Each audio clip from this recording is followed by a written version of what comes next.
రంగా ఒక చరిత్ర పుటల్లో చిరస్థాయిగా నిలిచిపోయింది అతని పేరు.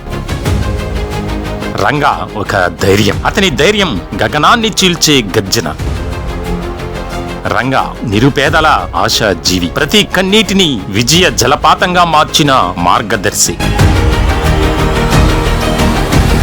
పోరాట యోధుడు రంగా సమస్యలపై యుద్ధం చేయటమే కాదు, వాటిని చరిత్రకు పాఠాలుగా మార్చిన మహాయోధుడు. ప్రజానాయకుడు రంగా చివరి శ్వాస వరకు ఆశయాన్ని గుండెల్లో పెట్టుకుని యుద్ధం చేసిన ప్రజానాయకుడు. రగిలే అగ్ని జ్వాల రంగా. అతను ఒక వ్యక్తి కాదు, ఒక వ్యవస్థ.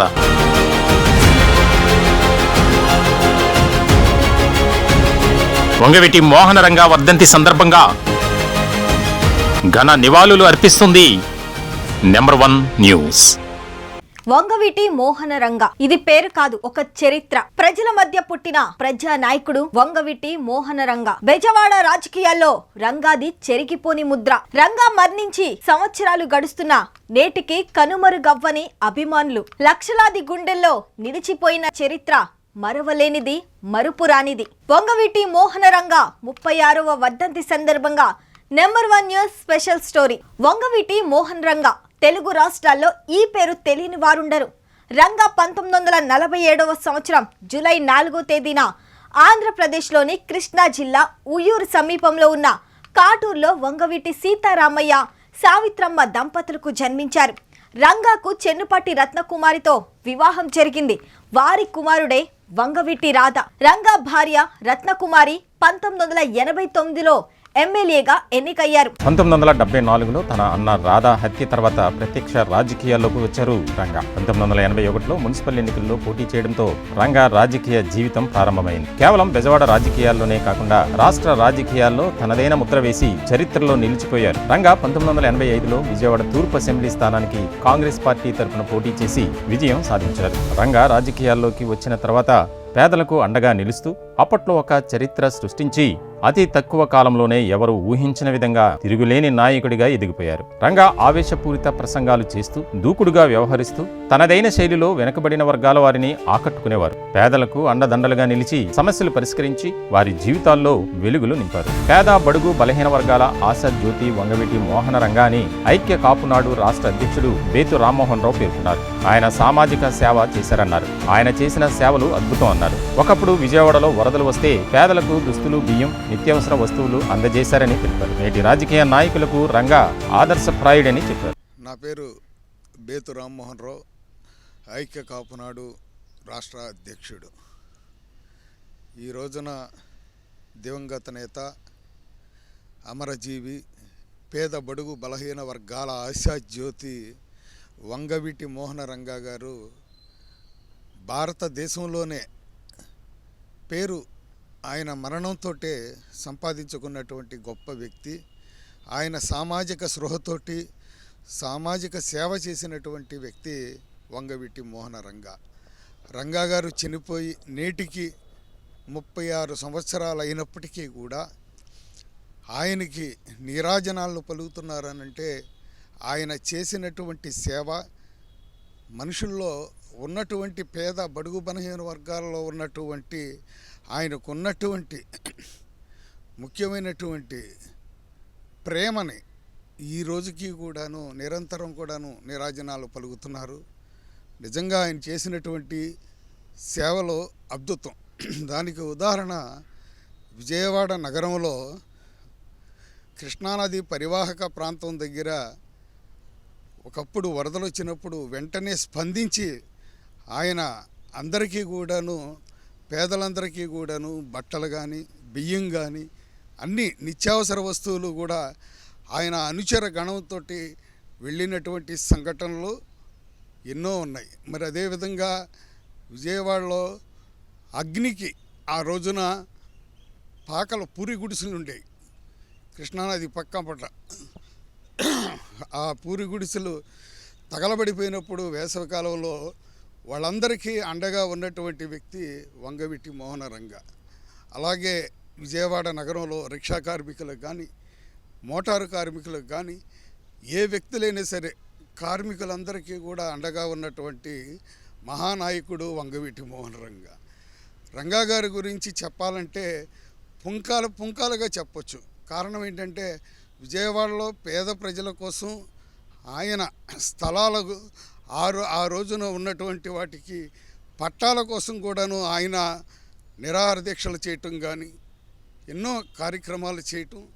దానిలో ఒకటి ఉదాహరణ, క్రీస్తురాజపురంలో ఈ పట్టాల కోసం వెళుతున్నటువంటి సందర్భంలో ఆయన్ని ఆ రోజునున్నటువంటి వ్యాస్ అనేటటువంటి ఒక పోలీసు ఉన్నతాధికారి ఆయన్ని అన్యాయంగా అక్రమంగా ఆయన్ని నిర్బంధించడం ద్వారా నిరాహార దీక్షలోకి వెళ్ళటం, పేద ప్రజల కోసం ఆ పట్టాల కోసం ఆయన నిరాహార దీక్ష మరి చేయటం. ఆ నిరాహార దీక్షలో ఉన్నప్పుడు కొంతమంది కావాలని చెప్పేసి ఆయన యొక్క ఎదుగుదలని తట్టుకోలేక ఆయన భవిష్యత్తులో ఒక ముఖ్యమంత్రి స్థాయికి వెళతాడనేటటువంటి ఉద్దేశంతో కుట్రపూరితంగా ఆయన్ని హతమార్చడం అనేది జరిగింది. నిజంగా ఆయన నిరాదాయుడిగా ఆ రోజున నిరాహార దీక్షలో ఏ ఆయుధం కూడా లేకుండా అనుచరగణంతో ఉన్నప్పటికీ కూడా నిరాహార దీక్షలో ఉన్నటువంటి వ్యక్తిని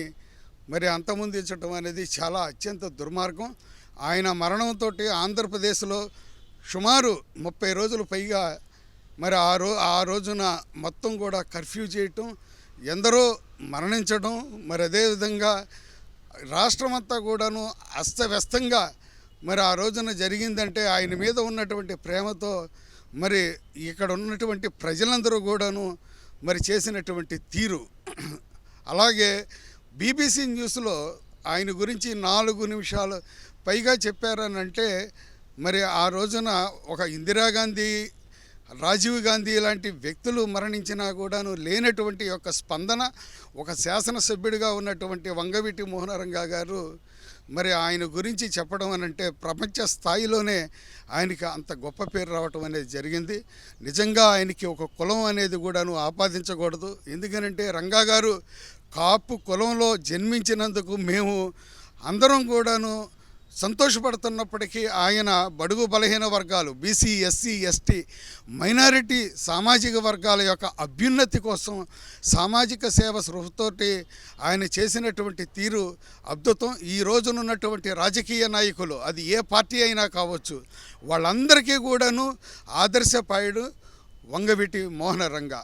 అలాంటి యొక్క వంగవీటి మోహన రంగా గారు విజయవాడ నగర అంటే ఈ కృష్ణా జిల్లాలో ఆయన జన్మించటం, ఇప్పుడు ప్రస్తుతం NTR జిల్లాగా మా 2 జిల్లాలుగా మారినటువంటి తరుణంలో ఇక్కడ జన్మించినందుకు కూడాను మేము చాలా గర్వపడుతూ, ఆయన ఈ రోజున ఆంధ్రప్రదేశ్లో ఉన్నటువంటి ప్రతి గ్రామంలో కూడాను మరి అటు రాయలసీమ, ఇటు ఉత్తరాంధ్ర, కోస్తా ఆంధ్ర మొత్తం జిల్లాల్లో కూడా ఆయన యొక్క విగ్రహాలు పెట్టుకుంటున్నారంటే ఆయనకి ఎంత గొప్ప కీర్తి ఉందో.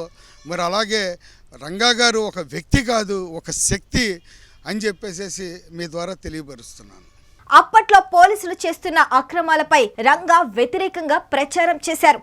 అదే విధంగా కాపు ఉద్యమ నాయకుడిగా పేరు పొందారు. రాష్ట్ర వ్యాప్తంగా జన చైతన్య యాత్ర చేసి మరో చరిత్ర సృష్టించారు. రంగా రాజకీయ జీవితంలో ఎక్కువ శాతం సామాజిక సమస్యలపై దృష్టి సారించారు. విజయవాడలోని అట్టడుగు వర్గమైన గిరిపురం నివాసితులకు భూపట్టాలు పంపిణీ చేయాలని నిరాహార దీక్ష చేపట్టారు. 4 రోజుల అనంతరం తెల్లవారుజామున కొందరు వ్యక్తులు అయ్యప్ప స్వామి మాలధారంలో వచ్చి రంగాను హత్య చేశారు. రంగా హత్యతో బెజవాడలో ఉద్రిక్త వాతావరణం నెలకొంది. అభిమానులు రంగా హత్యను తట్టుకోలేకపోయారు. రంగాపై ఉన్న అభిమానంతో రాష్ట్రంలోని అనేక చోట్ల విగ్రహాలను ఏర్పాటు చేశారు. రంగా మరణించి అనేక సంవత్సరాలు గడుస్తున్నప్పటికీ నేటికి రాష్ట్రంలోని అన్ని రాజకీయ పార్టీలు ఆయన పేరును తెలుసుకుంటూనే ఉన్నాయి. రాజకీయాల్లో ముందుకు వెళ్లాలంటే వంగవీటి మోహన రంగాను ఆదర్శంగా తీసుకోవాలని వైసీపీ నేత మల్లాది విష్ణు అన్నారు. రంగా క్రమశిక్షణ కలిగిన వ్యక్తి అని, పార్టీ నిర్ణయాలను తూచా తప్పకుండా పాటించేవారని చెప్పారు. ఎన్ని ఇబ్బందులు పెట్టినా ప్రభుత్వ వ్యతిరేక విధానాలపై పోరాడారు అన్నారు. విజయవాడ శాసనసభ్యుడిగా, నగర కాంగ్రెస్ పార్టీకి అధ్యక్షుడిగా పనిచేసినటువంటి మా ప్రీతమ నేత వంగవీటి మోహన్ రంగారావు గారి 36వ వర్ధంతి రేపు. ఆయన మరణించి మన మధ్య లేకుండా పోయినటువంటి సందర్భం 36 సంవత్సరాలు అయిందా అని చెప్పిన విధంగా. ఎందుకంటే ఎందుకంటే రాజకీయాల్లో ఎవరైనా సరే ముందుకు వెళ్ళాలంటే వంగవీటి మోహన్ రంగారావు గారిని ఒక గైడ్ కింద తీసుకోవాల్సినటువంటి అవసరం ఉంది. ఆయన పార్టీలో ఉంటే ఒక క్రమశిక్షణ కలిగినటువంటి నాయకుడిగా పార్టీ ఆదేశాన్ని శిరసావహిస్తూ 83లో పోటీ చేయొద్దు అంటే పోటీ చేయలేదు, 85లో పోటీ చేయాలి అని అంటే పోటీ చేసినటువంటి సందర్భం మనం చూసాం. ఎందుకంటే రాజకీయాల్లో అధికారంలో ఉన్నప్పుడు ప్రజల పక్షాన ఏ విధంగా ఉండాలి, ప్రతిపక్షంలో ఉన్నప్పుడు ప్రజల సమస్యలు గొంతెత్తి అటు బయట కానీ శాసనసభలో కానీ ఏ విధంగా మాట్లాడాలి అని చెప్పని ఆయన్ని ఒక రోల్ మోడల్గా తీసుకోవాల్సినటువంటి అవసరం ఉంది. ఎందుకంటే ఎన్టీ రామారావు గారి ప్రభుత్వం 1983 నుంచి కూడా ఆయన మరణించేంత వరకు వంగవీటి మోహన్ రంగారావు గారి మీద ఒక దమనకాండని కొనసాగించింది. అరెస్టులు చేయటము, కేసులు పెట్టడము, చిన్నాభిన్నం చేయటము, అలాంటి పరిస్థితిని ఎదుర్కొని ప్రభుత్వ నిర్ణయాల్ని, ప్రభుత్వ ప్రజా వ్యతిరేక నిర్ణయాల్ని తిరిగి వెనక్కి తీసుకునే విధంగా ప్రభుత్వం మీద రాజకీయపరమైనటువంటి ఒత్తిడి తీసుకొచ్చినటువంటి నేత వంగవీటి మోహన్ రంగారావు. ఎందుకంటే పోలీస్ బిల్ అని ఆ రోజు ఆంధ్రప్రదేశ్ ప్రభుత్వము ఎన్టీ రామారావు గారి నాయకత్వంలో తెలుగుదేశం ప్రభుత్వము పోలీస్ బిల్ అని ఒకటి తీసుకొచ్చి ఆ బిల్లు ద్వారా ఆంధ్రప్రదేశ్లో అమలు చేయాలి అని చెప్పని చూస్తే ఆ రోజు వంగవీటి మోహన్ రంగారావు గారు శాసనసభలో బయట జిల్లాల్లో పర్యటించి లాయర్లని, మేధావుల్ని, ప్రజలని సమీకరించి వారిని ప్రభుత్వం మీద ఒత్తిడి తీసుకొచ్చే విధంగా చేసి ఆ పోలీస్ బిల్లుని వెనక్కి తీసుకున్నటువంటి ఘనత వంగవీటి మోహన్ రంగారావు గారికి దక్కింది. అదే కాదు, శిరోమండనము పోలీసులు వ్యవహరించినటువంటి తీరు, ఆ శిరోమండనానికి వ్యతిరేకంగా జరిగినటువంటి ముదిగొండ పద్మ అని చెప్పని ఆవిడికి జరిగినటువంటి దాన్ని రాష్ట్ర వ్యాప్త ఉద్యమం కింద మార్చి ఆ రోజు ప్రజల పక్షాన నిలబడటం జరిగింది. అలాగే లాకప్ డెత్ జరిగింది. నావికా దళంలో పనిచేసినటువంటి మురళీధరన్ అని చెప్పని ఒక వ్యక్తి 5వ నెంబర్ పోలీస్ స్టేషన్లో లాకప్ డెత్ జరిగితే ఆయన ఆ లాకప్ డెత్కి వ్యతిరేకంగా ప్రజల యొక్క, పౌరుల యొక్క హక్కులు హరించబడుతున్నటువంటి సందర్భంలో ప్రజల పక్షాన నిలబడి పోరాటం చేసినటువంటి యోధుడు వంగవీటి మోహన్ రంగారావు. అనుకుని ఉండొచ్చు వంగవీటి మోహన్ రంగారావు గారిని హత్య చేయడం ద్వారా మనకి ఆయన సిద్ధాంతాలని, ఆయన లక్ష్యాల్ని, ఆయన ఏ విధంగా నడుచుకునే కార్యక్రమాల్ని మాత్రం ఆంధ్ర రాష్ట్ర ప్రజల హృదయాల్లో, విజయవాడ నగర ప్రజల హృదయాల్లో ఎవరు కూడా హత్య చేయలేరు అనే విషయాన్ని ఆలస్యంగా తెలుసుకుని ఉంటారు. ఏమైనప్పటికీ కూడా మోహన్ రంగారావు గారు మాకు ఆదర్శం. ఈరోజు 2 పర్యాయాలు నేను శాసనసభకు ఎన్నికయ్యానంటే దానికి వంగవీటి మోహన్ రంగారావు గారి యొక్క స్ఫూర్తే, ఆయన లీడర్షిప్పే, ఆయన ఆలోచన విధానమే కారణమని చెప్పిన కూడా ఈ సందర్భంగా గర్వంగా చెప్పగలను. దీంతోపాటు మేము అధికారంలో జగన్మోహన్ రెడ్డి గారి నాయకత్వంలో 19 నుంచి 24 వరకు శాసనసభకు ఎమ్మెల్యేగా ఉన్నటువంటి సందర్భంలో ఏ లక్ష్యం కోసం, ఏ సిద్ధాంతం కోసం, ఏ పేద ప్రజలకి పట్టాలు ఇవ్వాలి అని చెప్పి ఆయన అనుకున్నాడు, దాన్ని 26,000 మందికి 3 జీవోల ద్వారా నగరంలో ఇళ్ల పట్టాలు ఇచ్చినటువంటి ప్రభుత్వం మాది అని చెప్పి ఈ సందర్భంగా చెప్తాను. కాబట్టి ఖచ్చితంగా ఘనమైనటువంటి నివాళులు అర్పిస్తూ నిత్యం వంగవీటి మోహన్ రంగారావు గారిని స్మరించుకుంటూ రాజకీయాల్లో పనిచేస్తూ ప్రజలకు అందుబాటులో ఉంటూ ఈ భూమిపై అనేక మంది జన్మిస్తారు, కానీ కొందరే చరిత్రలో నిలుస్తారు. అలాంటి వ్యక్తుల్లో రంగా ఒకరు. రంగా ప్రజా సమస్యలపై పోరాటం చేస్తూ మరణించారు. సాధారణమైన కుటుంబంలో పుట్టిన రంగా వేలాది మంది అభిమానులను ఎలా సంపాదించుకున్నారో అలానే శత్రువులను కూడా సంపాదించుకున్నారు. రాజకీయాల్లో ఉన్నది 7 ఏళ్లే, కానీ నేటికి ఆయన పేరును గుర్తు చేసుకుంటూ వర్ధంతులు నిర్వహిస్తున్నారంటే అర్థం చేసుకోవచ్చు. దట్ ఈజ్ వంగవీటి మోహన రంగా. రంగా లేని లోటు తీర్చలేనిదని రంగా అభిమాని, Vijayawada Janasena party joint secretary Raghavendra Reddy పేర్కొన్నారు. డిసెంబర్ 26 విజయవాడ ప్రజలకు బ్లాక్ డే అన్నారు. రంగా ఒక కులానికి చెందిన వ్యక్తి కాదని, ఆయన అన్ని కులాలకు సంబంధించిన వ్యక్తి అని అన్నారు. కష్టం ఎక్కడ ఉంటే ఆయన అక్కడ ఉంటారని తెలిపారు. రంగా పేరు చరిత్రలో నిలిచిపోతుందన్నారు. మర్రెడ్డి నాగరాఘవేందర్ రెడ్డి, విజయవాడ. వంగవీటి మోహన్ రంగా గారి వర్ధంతి సందర్భంగా ఆయన గుర్తు చేసుకుంటూ, ఆయన లేని లోటు అందరికీ చాలా బాధాకరం. అనూహ్యంగా ఆయన మన నుంచి విడిపోవడం జరిగింది. ఈ డిసెంబర్ 26 ప్రపంచంలో బ్లాక్ డే అంటారు. చాలా ప్రమాదాలు వస్తాయి. ఈ డిసెంబర్ 26 మా విజయవాడ ప్రజలకి, మాకు కూడా చాలా బ్లాక్ డేగా మా జీవితంలో మిగిలిపోయింది. రంగా గారి ఆయన ఆశ సాధన, ఆయన ఒక కులానికి అంటగట్టే ప్రయత్నం ఎన్నో దశాబ్దాలు జరుగుతుంది. కానీ ఆయన బలహీన వర్గాల ఆశాజ్యోతి. ఆయన అందరి పక్షాన నిలబడే వ్యక్తి, కష్టం ఎక్కడ ఉంటే అక్కడ నిలబడే వ్యక్తి, పేద ప్రజల్ని వెంట నిలబడే వ్యక్తి. అలాంటి వ్యక్తి కోల్పోవడం చాలా బాధాకరం. కానీ ఆ లెగసీని మేము కాపాడుకుంటాం. వంగవీటి మోహన్ రంగా గారి పేరు ఇప్పటికీ, ఆ పేరు వెనకన వైబ్రేషన్స్ ఇప్పటికీ నిలబడతాయి. చరిత్ర ఉన్నంతకాలం రంగా గారి పేరు అలాగే నిలబడి ఉంటుంది.